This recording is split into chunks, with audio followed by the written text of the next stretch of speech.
पिछले सेशन में हमने डिस्कस किया था इनकम्प्लीट डोमिनेंस के बारे में। आज हम डिस्कस करने वाले हैं कोडोमिनेंस के बारे में। अब कोडोमिनेंस क्या होता है? को का मतलब साथ, डोमिनेंस यानी जो डोमिनेंट जीन्स होते हैं। जब कोई भी डोमिनेंट जीन्स जो होते हैं दोनों ही एक साथ अपने आप को एक्सप्रेस करते हैं तो क्या कहलाती है वो कंडीशन? कोडोमिनेंस। देखो इनकम्प्लीट डोमिनेंस में जो हमने डिस्कस किया था, तो इनकम्प्लीट डोमिनेंस में ना ही तो रेड कलर ने कंप्लीटली अपने आप को एक्सप्रेस किया, ना ही व्हाइट कलर ने अपने आप को कंप्लीटली एक्सप्रेस किया। यहाँ पे क्या होगा, कोडोमिनेंस में दोनों जो एलील्स होती हैं ना ही तो वो dominant completely dominant behave show करेंगी, ना ही कंप्लीटली आपका रिसेसिव बिहेव शो करेंगी, ना ही कोई इंटरमीडिएट रिलेशनशिप शो करेंगी। वो एक्चुअली में साइमल्टेनियसली यानी जो भी पेयर ऑफ एलील्स हैं दोनों ही अपने आप को एक साथ एक्सप्रेस करेंगे। तो वो कंडीशन जिसमें दोनों ही एलील्स अपने आप को एक साथ एक्सप्रेस करती है, यानी एक पेयर ऑफ एलील्स का किसी दूसरे पेयर ऑफ एलील्स के ऊपर कोई इफेक्ट नहीं होता और दोनों ही इंडिपेंडेंटली अपने आप को एक्सप्रेस करती हैं और कोई एक इंटरमीडिएट हमें मिलता है, तो वो कंडीशन क्या कहलाती है? कोडोमिनेंस। तो ये कंडीशन भी मेंडल के डाइहाइब्रिड या मोनोहाइब्रिड रेशियो को फॉलो नहीं करेगी।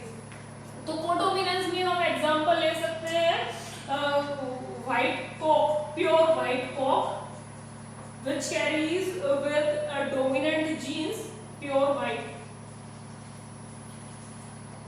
cock with pure black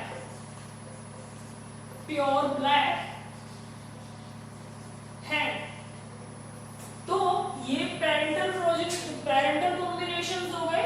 यहाँ से हमारा लॉ ऑफ सेग्रीगेशन, गैमेट्स जो बनेंगे, मियोसिस जो होगा तो गैमेट्स जो हमारे पास बनेंगे वो डोमिनेंट जीन्स और यहाँ से जो बनेंगे वो आपके रिसेसिव जीन्स, और इन दोनों के ही कॉम्बिनेशन से हमारे पास जो F1 प्रोजेनी आएगी वो होगी हमारे दोनों का कॉम्बिनेशन। तो जब दोनों का कॉम्बिनेशन होगी तो उसमें इंटरमीडिएट कलरेशन आएगी इनकम्प्लीट डोमिनेंस में। यहाँ पे क्या होगा, ये प्योर व्हाइट कोक है और ये प्योर ब्लैक हैन है, ठीक है। तो व्हाइट कलर भी अपने आप को एक्सप्रेस करेगा और ब्लैक कलर भी अपने आप को एक्सप्रेस करेगा। तो हमारे पास जो प्रोजेनी आएगी वो हाइब्रिड ब्लू आएगी। तो आपने बहुत सारे जो हैंस या कोक्स हैं उनको देखा होगा कि कुछ ऐसे होते हैं ब्लूइश कलर के जो शाइन करते हैं, डार्क ब्लू कलर के होते हैं जो शाइन करते हैं, तो वो एक्चुअली में इन प्रोजेनीज का कॉम्बिनेशन होता है जिसकी वजह से जो दोनों ही जीन्स होते हैं वो इंडिपेंडेंटली अपने आप को एक्सप्रेस करते हैं।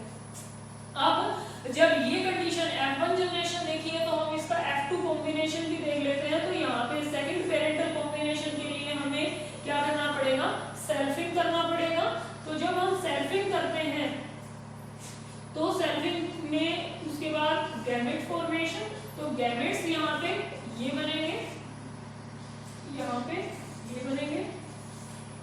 उसके बाद जो हमारी F2 जनरेशन आएगी उस F2 जनरेशन को हम चेकर बोर्ड से दिखाते हैं।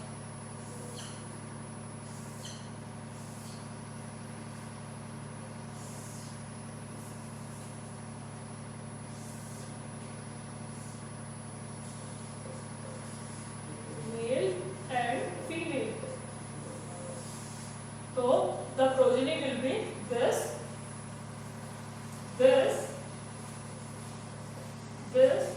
and this।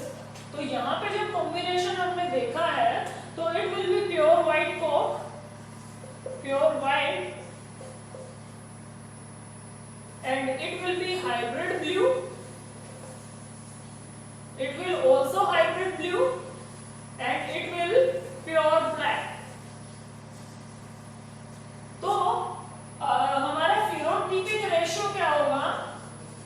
फिनोटिपिक रेशियो हमारा होगा व्हाइट,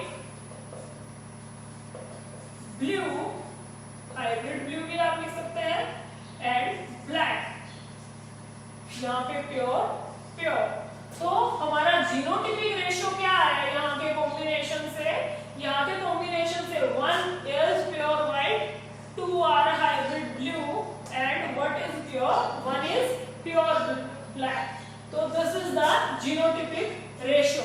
जब भी हम कोई क्रॉस करते हैं तो हमें जीनोटिपिक और फिनोटिपिक रेशियो लिखने होते हैं, क्योंकि जब तक हम फिनोटिपिक और जीनोटिपिक रेशियो नहीं लिखते हमारे क्रॉस का रिजल्ट कंप्लीट नहीं होता। तो इनकम्प्लीट डोमिनेंस की तरह कोडोमिनेंस भी 1:2:1 के कॉन्सेप्ट को फॉलो करता है। ओके, उसके बाद इसी में कोडोमिनेंस में हम दूसरा एग्जांपल दे सकते हैं हमारा ह्यूमन ब्लड ग्रुप का। अब ह्यूमन ब्लड ग्रुप में क्या है, ह्यूमन ब्लड ग्रुप में भी ऐसा ही है कि ह्यूमन के जो ब्लड ग्रुप है उसमें फिनोटाइप्स जो है वो है हमारे ए बी और ओ ब्लड ग्रुप। यानी हमारे पास जो ब्लड ग्रुप का कॉम्बिनेशन है वो 4 फिनोटाइप्स है हमारे पास। दूसरा जो एग्जांपल हम दे सकते हैं कोडोमिनेंस में वो ह्यूमन ब्लड ग्रुप का दे सकते हैं। तो ह्यूमन ब्लड ग्रुप हमारे पास कितने हैं, फिनोटाइप कितने हैं ब्लड ग्रुप के? ए ब्लड ग्रुप हो सकता है, बी हो सकता है, ए बी हो सकता है और ओ ब्लड ग्रुप हो सकता है। अब ये तो क्या हो गए ह्यूमन ब्लड ग्रुप के फिनोटाइप्स हो गए। फिनोटाइप्स क्या है? ए बी एंड ओ। अब यहाँ से कुछ एलील्स होती है जीन्स की जो ब्लड ग्रुप को रिप्रेजेंट करने के लिए रेस्पॉन्सिबल होती है, तो उसकी वजह से कुछ पॉसिबल कॉम्बिनेशंस हमारे पास निकल कर आते हैं जीनोटिपिक रेशियोज के। तो जो भी जीनोटिपिक कॉम्बिनेशंस होंगे तो ब्लड ग्रुप के लिए हमारे पास या तो डोमिनेंट एलील्स होती हैं, और जो ब्लड ग्रुप की डोमिनेंट एलील्स होती हैं उनको हम रिप्रेजेंट करते हैं कैपिटल आई से, और रिसेसिव एलील्स भी हो सकती हैं। तो जो रिसेसिव एलील्स होंगी उनको हम रिप्रेजेंट करते हैं किससे? रिसेसिव आई से। ठीक है, तो ये अपने ऊपर ब्लड ग्रुप के कुछ जीन्स को कैरी करती हैं। तो ए बी और ए बी जो ब्लड ग्रुप है वो डोमिनेंट एलील्स को कैरी करते हैं, और ओ ब्लड ग्रुप जो होता है वो रिसेसिव एलील्स को कैरी करता है।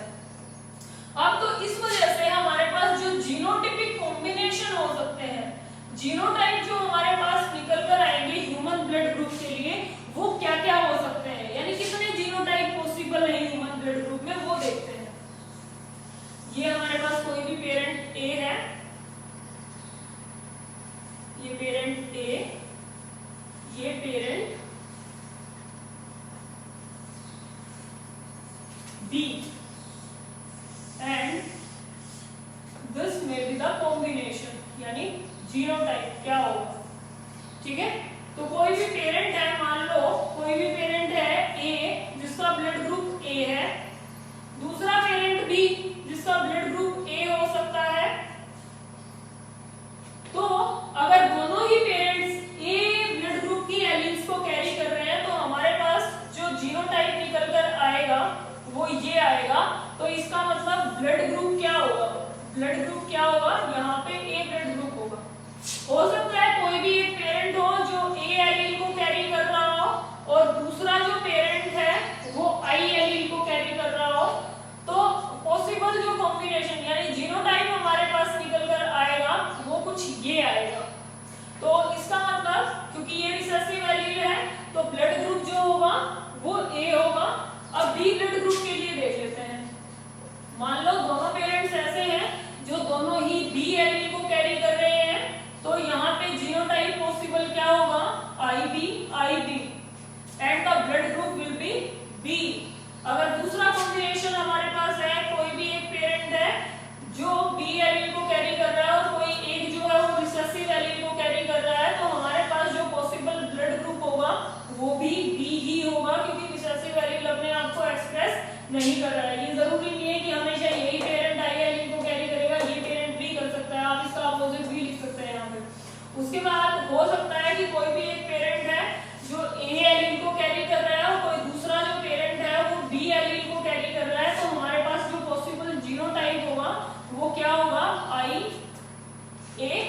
B and the blood group will be A B. अब हो सकता है कि दोनों ही पेरेंट जो हो वो I0 एलील्स को कैरी कर रहे हो, तो द पॉसिबल जीनोटाइप जो होगा हमारे पास वो क्या होगा, I0 और blood group will B O। तो हमारे पास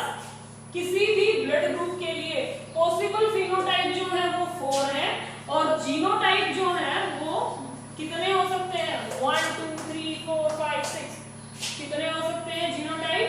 6। यहाँ से क्वेश्चन आपसे पूछ सकता है कि how many possible genotypes for human blood group में बी, कितने हो सकते हैं? तो टोटल 6 हो सकते हैं। आप एक और कंडीशन इंक्लूड कर सकते हैं अगर चाहें तो इसमें ऐसे आप लिख सकते हैं IB IA, तो बी ब्लड ग्रुप जो होगा वो IA IB यानी AB ब्लड ग्रुप ही रहेगा। तो इसलिए आप चाहें तो लिख सकते हैं, चाहें तो नहीं लिख सकते, क्योंकि पॉसिबल कॉम्बिनेशन हमारे पास यही होंगे।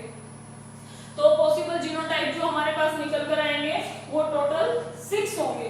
तो ह्यूमन ब्लड ग्रुप भी कोडोमिनेंस का एग्जांपल है। देखो यहाँ पे क्या है, साइमल्टेनियसली जो है एलील्स अपने आप को एक्सप्रेस कर रही है, तो इसलिए यहाँ पे कोडोमिनेंस में हम ह्यूमन ब्लड ग्रुप का एग्जांपल भी दे सकते हैं। दूसरा जो नेक्स्ट कंडीशन आती है वो मल्टीपल एलीलिज्म की आती है। मल्टीपल एलीलिज्म में भी हम ह्यूमन ब्लड ग्रुप का एग्जांपल दे सकते हैं। नेक्स्ट जो क्रोस है हमारा वो है multiple alleles. Multiple alleles, multiple का मतलब मैनी नंबर्स में, एलील्स जो अपने आप को एक्सप्रेस करें, जीन्स का एक्सप्रेशन देने के लिए रेस्पॉन्सिबल हो। तो मल्टीपल एलील्स में भी हम एग्जांपल दे सकते हैं ह्यूमन ब्लड ग्रुप का, यानी एक से ज्यादा, जब एक से ज्यादा एलील्स जो होती हैं वो रेस्पॉन्सिबल होती हैं किसी भी कैरेक्टरिस्टिक फीचर को अपीयर करने के लिए, तो वो क्या कहलाता है? मल्टीपल एलीलिज्म कहलाता है। तो इसमें देखो क्या हो रहा है, ए एलील्स है, बी एलील्स है, ए बी दोनों एलील्स हैं, आई 0 एलील्स हैं, यानी एक से ज्यादा एलील्स हैं जो रेस्पॉन्सिबल है किसी भी जीनोटाइप को बनाने के लिए और उसके एक्सप्रेशन के लिए। तो जब एक से ज्यादा एलील्स होती हैं वो एलील्स भी क्या है आपके एक पर्टिकुलर कैरेक्टरिस्टिक फीचर को अपीयर करने के लिए रेस्पॉन्सिबल होती है। तो this is the concept of multiple एलीलिज्म। हम डिस्कस करेंगे कॉम्प्लीमेंट्री जीन्स के बारे में। कॉम्प्लीमेंट्री जीन्स एक्चुअली में क्या होते हैं? दो इंडिपेंडेंट पेयर ऑफ जीन्स होते हैं जिसमें दोनों ही एक दूसरे के साथ इंटरैक्ट करते हैं और एक कोई भी ट्रेट यानी पॉसिबल कैरेक्टरिस्टिक फीचर अपीयर होता है। अगर दोनों में से कोई भी एक अपने आप को एक्सप्रेस करेगा और दूसरे वाला अपने आप को डोमिनेंट पेयर एक्सप्रेस नहीं करेगा, तो हमारे पास कोई भी कैरेक्टरिस्टिक फीचर अपीयर नहीं होते हैं। तो इसके लिए एक्सपेरिमेंट किया था बेटसन एंड पंडित ने 1906 में लथाइरस ओडोरेटस के ऊपर। अब एक्चुअली में लथाइरस ओडोरेटस के कलर के लिए किया गया था। क्या है कि एक्चुअली में जो लथाइरस ओडोरेटस है उसमें कलर के लिए और एंजाइम्स के लिए हमारे पास जीन्स प्रेजेंट रहते हैं। तो कलर्ड प्लांट्स हैं वो प्रोड्यूस करने के लिए हमारे पास क्या होता है? कलर्ड के लिए हमारे पास जीन होते हैं डोमिनेंट जीन्स CC और एंजाइम्स के लिए हमारे पास जीन है EE। अगर कलर के लिए और एंजाइम के लिए दोनों ही जीन अपने आप को एक्सप्रेस कर रहे हैं तो हमारे पास कलर्ड फ्लावर्स आएंगे। अगर दोनों में से कोई भी एक यानी कंडीशन ये है या कंडीशन ये है, तो इन कंडीशन में लथाइरस ओडोरेटस के ऊपर व्हाइट फ्लावर्स आते हैं। जब ये व्हाइट फ्लावर्स आते हैं तो इन व्हाइट फ्लावर्स में, ये व्हाइट फ्लावर्स क्यों है? क्योंकि यहाँ पे जो जीन्स है कलर के लिए वो अपने आप को एक्सप्रेस नहीं कर पा रहे, सिर्फ एंजाइम्स वाले जीन्स ही अपने आप को एक्सप्रेस कर पा रहे हैं। लेकिन यहाँ पे क्या है, कलर वाले जीन्स तो अपने आप को एक्सप्रेस कर पा रहे हैं लेकिन एंजाइम्स वाले जीन्स अपने आप को एक्सप्रेस नहीं कर पा रहे हैं। तो यहाँ पे और यहाँ पे सिर्फ एक ही पेयर जो है, चाहे वो कलर के लिए रेस्पॉन्सिबल है चाहे वो एंजाइम्स के लिए रेस्पॉन्सिबल है, डोमिनेंट कंडीशन में दोनों एक साथ अपने आप को एक्सप्रेस नहीं कर पा रहे। जब दोनों अपने आप को एक साथ एक्सप्रेस नहीं कर पा रहे तो इसकी वजह से व्हाइट कलरेशन आ रही है फ्लावर्स की। तो ये हो गई हमारी पेरेंटल कॉम्बिनेशंस, ठीक है। अब पेरेंटल कॉम्बिनेशंस जब हो रही हैं तो यहाँ से क्या होगा, क्रॉसिंग जब हुई है तो यहाँ पे गैमेट की फॉर्मेशन होगी। तो यहाँ पे जो गैमेट्स बनेंगे वो रिसेसिव एलील्स और डोमिनेंट एलील्स, हमारे पास कंडीशन ये होगी। यहाँ पे हमारे पास कंडीशन क्या होगी, ये कलर के लिए डोमिनेंट है, एंजाइम्स के लिए रिसेसिव है, ये कंडीशन है।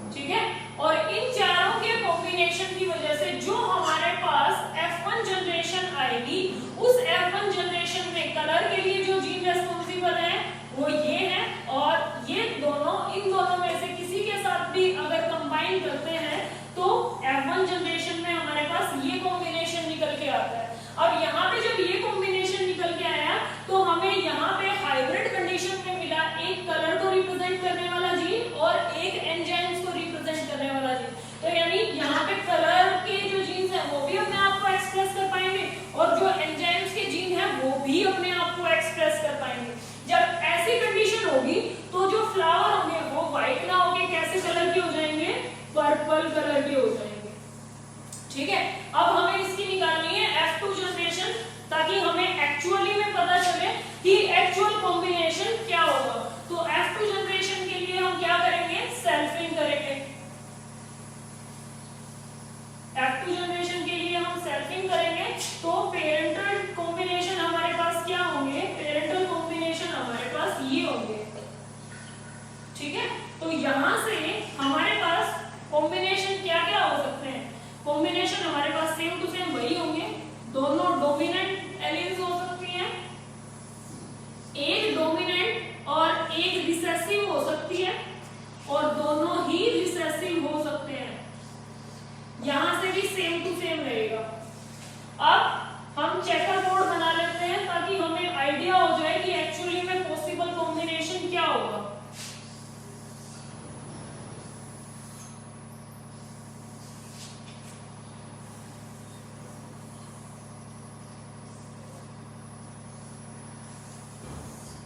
ओके, तो हमारे पास कॉम्बिनेशन क्या आया है, दोनों डोमिनेंट जीन्स भी हो सकते हैं, दोनों में से एक डोमिनेंट भी हो सकता है और दोनों ही रिसेसिव भी हो सकते हैं। तो कॉम्बिनेशन यहाँ पे भी सेम ही रहेंगे।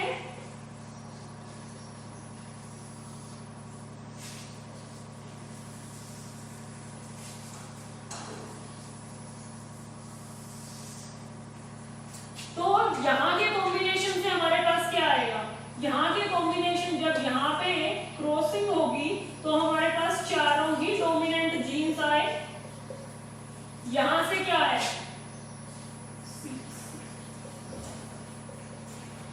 यहां से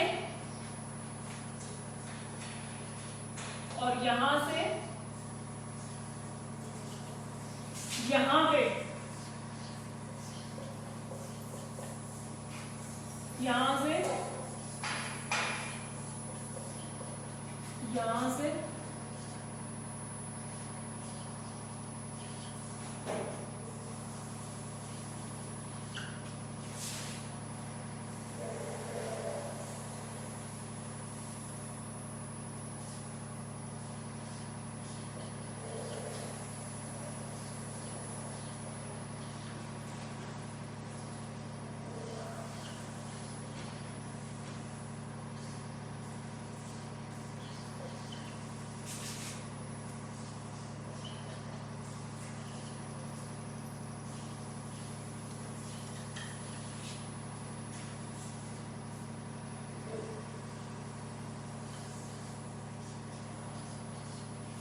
अब यहाँ पे हमने ये ऑलरेडी डिस्कस कर लिया है कि जब दोनों जीन अपने आप को एक्सप्रेस करेंगे डोमिनेटिंग कंडीशन में तो ही कलर अपीयर होगा। अगर दोनों में से कोई भी एक एक्सप्रेस करने की कोशिश करे और दूसरे वाला ना करे तो कोई कलरेशन नहीं आएगी। तो यहाँ पे दोनों ही डोमिनेंट जीन है तो यहाँ पे फ्लावर कलर जो होगा वो पर्पल होगा।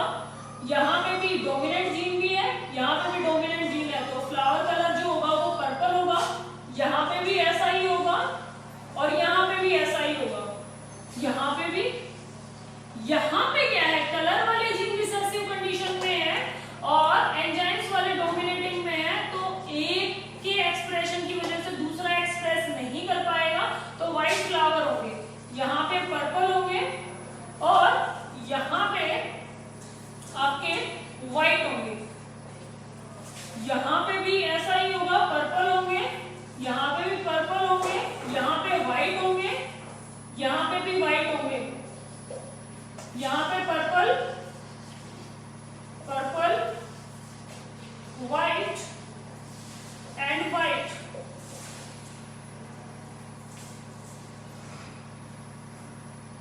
तो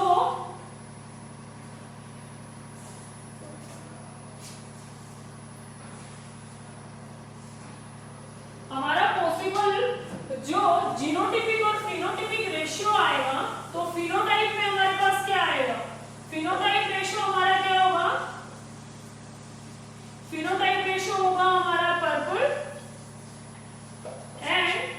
white. तो in case of complementary genes के केस में क्या होगा, हमारे पास